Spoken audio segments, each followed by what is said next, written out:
Hi guys, I'm here to bring to your attention what I'd like to call a May Day Eve mediumship.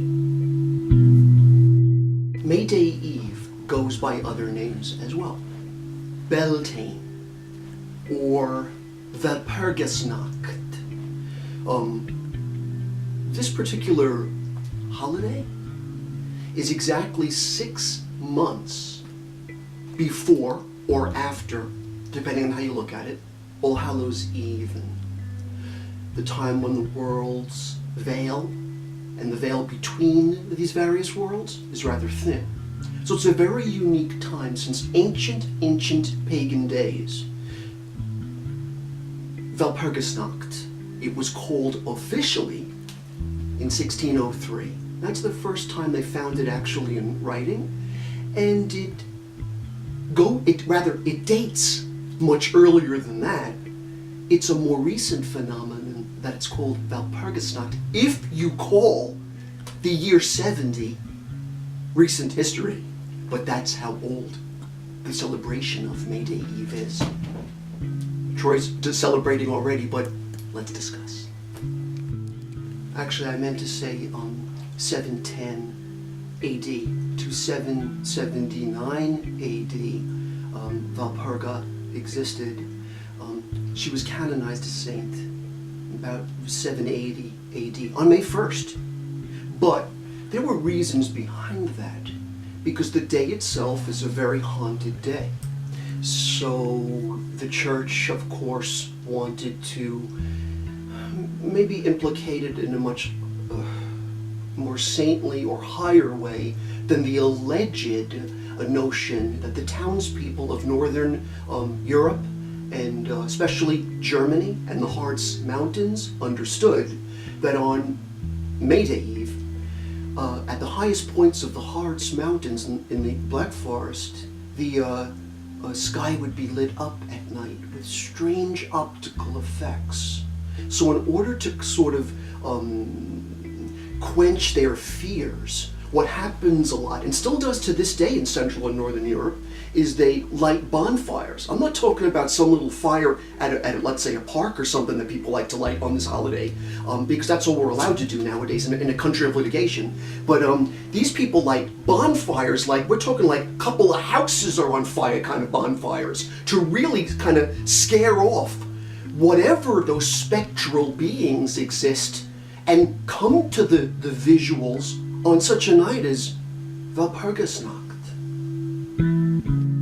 This is then a very good time to access the spirit world. And I don't necessarily want this to be a tutorial on how to do it.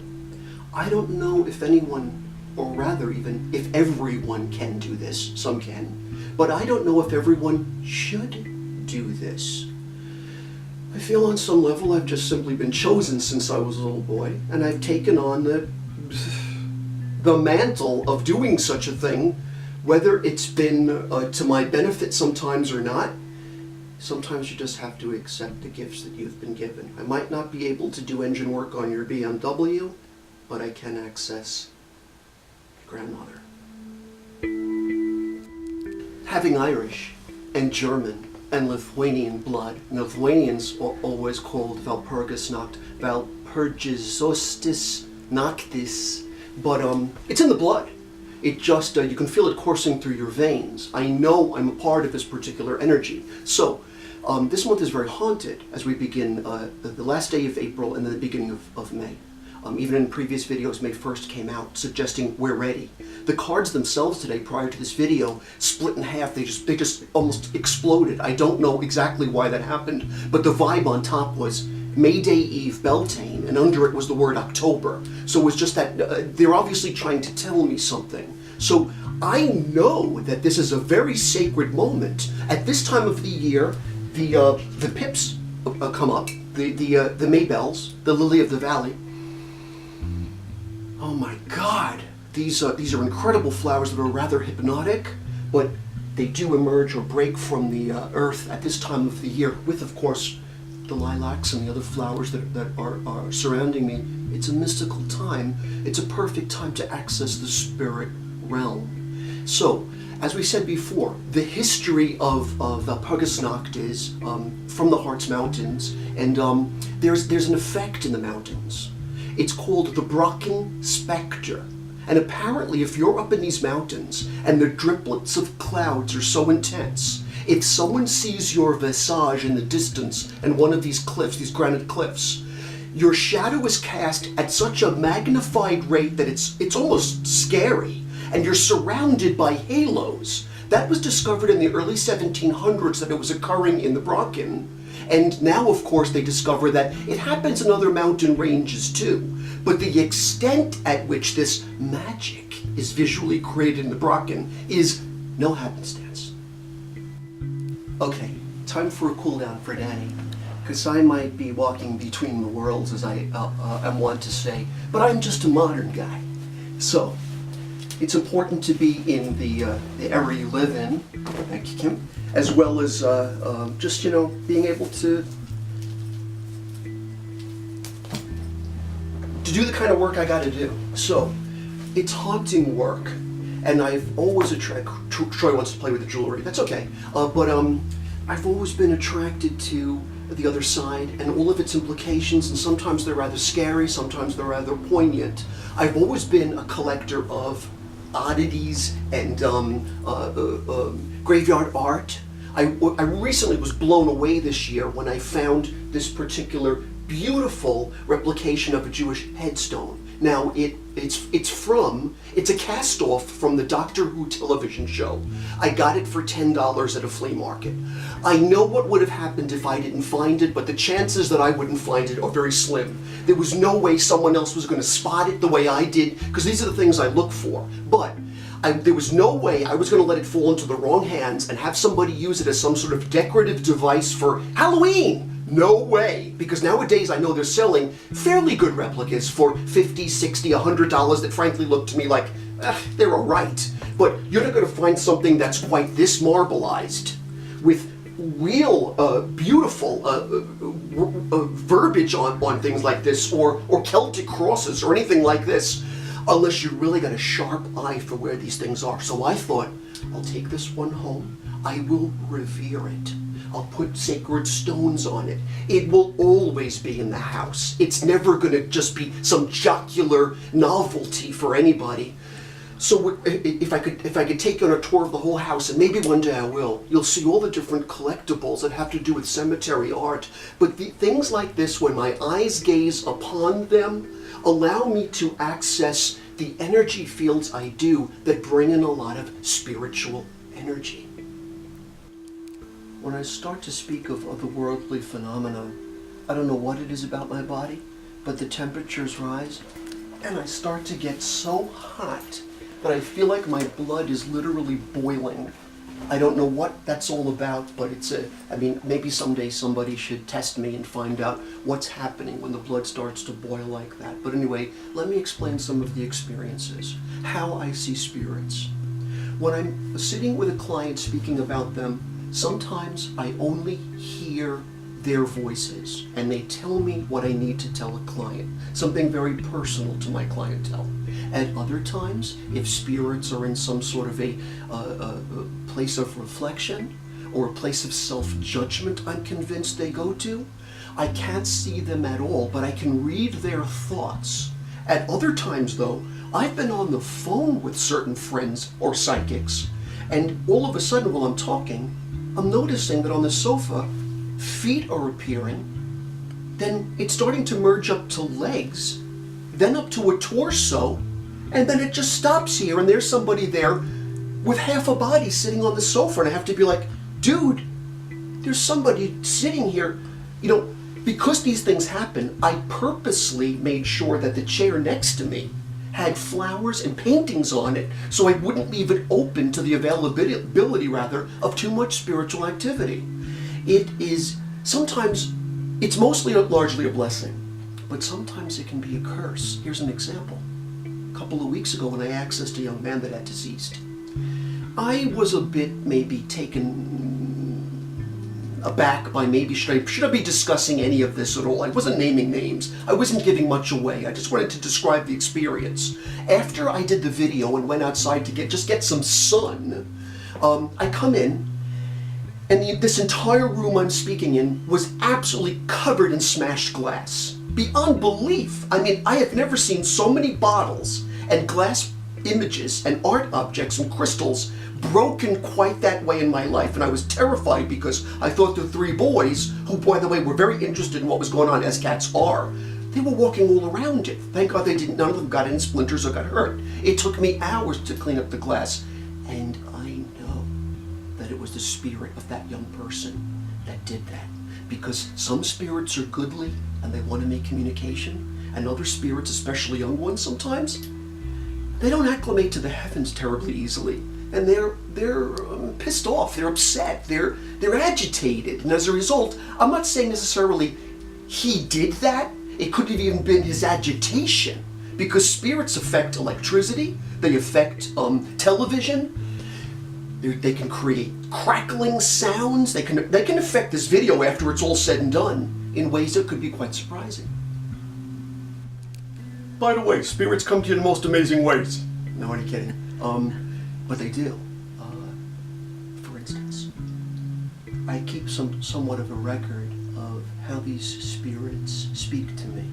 There's one little girl that speaks to me often. She wants to get through. There are children of the unborn that sometimes let me know, and this is one of my specialties as a medium. They let a gal or a guy know, I have dibs on you.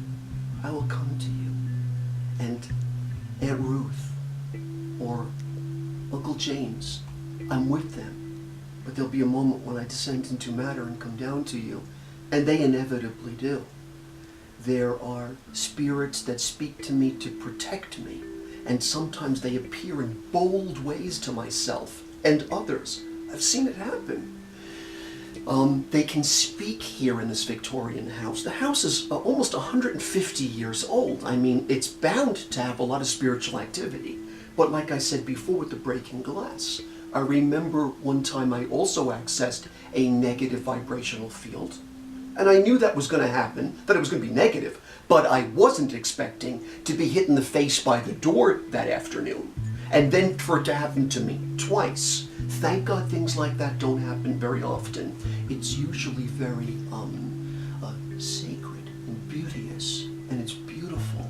But in those moments where it gets almost a little, it crosses over into the realm of a bit frightening, yeah, it's a huge responsibility. But more often than not, they do come through with something lovely to say. And sometimes, even for you guys, they certainly use the theater of dreams to communicate with us. My mother just came to me recently and had some wonderful things to say. And sometimes even the gestures are lovely. She just held my hand and showed me her rings. And she was beaming and smiling. And it was such a good feeling that she didn't have to say anything. I knew she was okay.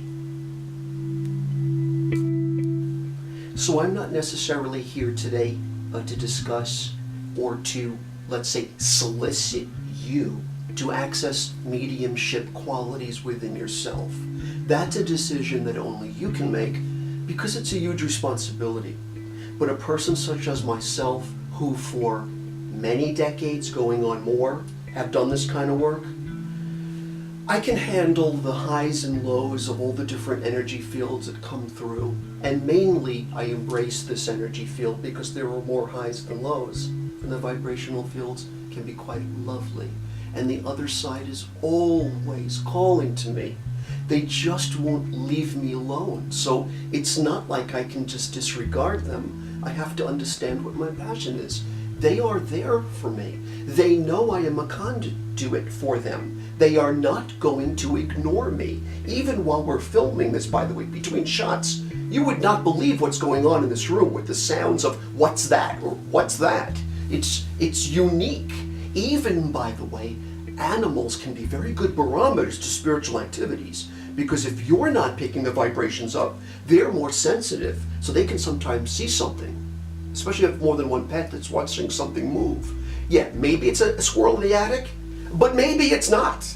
Maybe it's spiritual activity. And my desire with this ability is merely to be able to allow every one of you to know that I'm convinced there is an eternity where people can drift and go to some very high places. And yes, if you have some questions like this, is there food in heavenly places?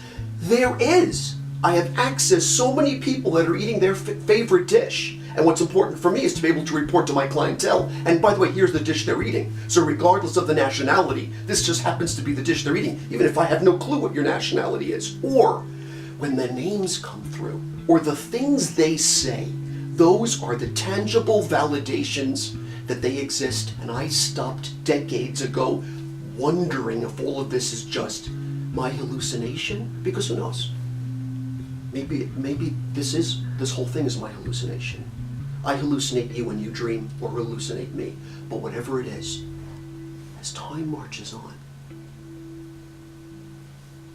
the worlds are merging.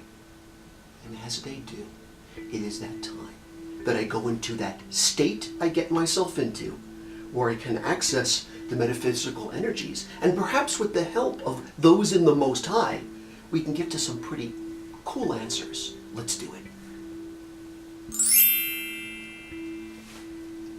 Mayday Eve is on top. Beltane. But I did that. Okay. But I'm going to mix it out.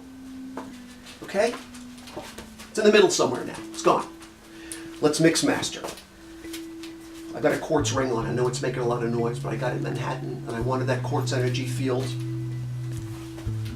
to help me access whatever the vibrations are going to access through this right hand of mine, the receiving hand. Okay, you came out first, so you know you get to see it first.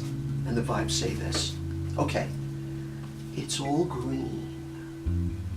The vibrational fields, though, so far, thusly, I've attributed September to it, or the fall. And this has been happening a lot in the spring, that I'm accessing autumnal energies. But the vibes are showing, well, all the greenery is bursting. These beautiful oxalis, which I just happened to put down here. I don't know if you can see it on film, but right here at the little, for lack of a better description, full gravesite. But here they are emerging from the earth. And plant life itself has a very strong metaphysical quality. It says things, and I guess what the plant life is trying to say in this particular read is, we have a soul too, and we come through. That's why flowers are so beautifully placed at the graves of those we love. Or at the very least, excuse me about that, stones too. The life force of stones. I'll have to pick up that baby. Okay, and the vibes say this for number 2 of the Grand Shrine. Okay. Number 2. Okay, the energy fields are of the gods that point to the east. On Mayday Eve of Walpurgisnacht, the witches, the sorcerers, or those magical beings would go to places high up to worship their gods. And although in modern times their gods were seen as perhaps being ill-dignified, that was never the truth. They were in this case likened to the gods of eternity, the green gods, the goodly ones, the gods that protected the people. And yes, they come through in this reading. And the word that is on this particular card is eternity. Because if we're going to be discussing spirits like we are right now, we're going to be discussing eternity. And the grand shrine of the energy field today, bearing in mind, this is a Beltane read. This is a Walpurgisnacht read. This is a Mayday Eve. This is a time when any of you should be attempting to access those that you love, because you can all do it. The vibes say this.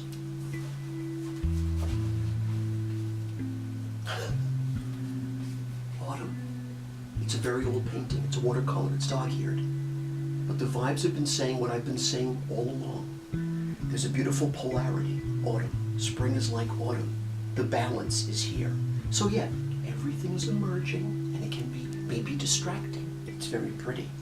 But what it's also saying is, deep within these layers of these realms are voices, are the spirits. We have now entered into a new consciousness, a new time frame. The earth is ascending, and we are entering into the realm of a connection between us and the spirits, I know it's going to be a beautiful connection. So please, be happy. Don't be afraid. Enjoy it. Arise, awake, send.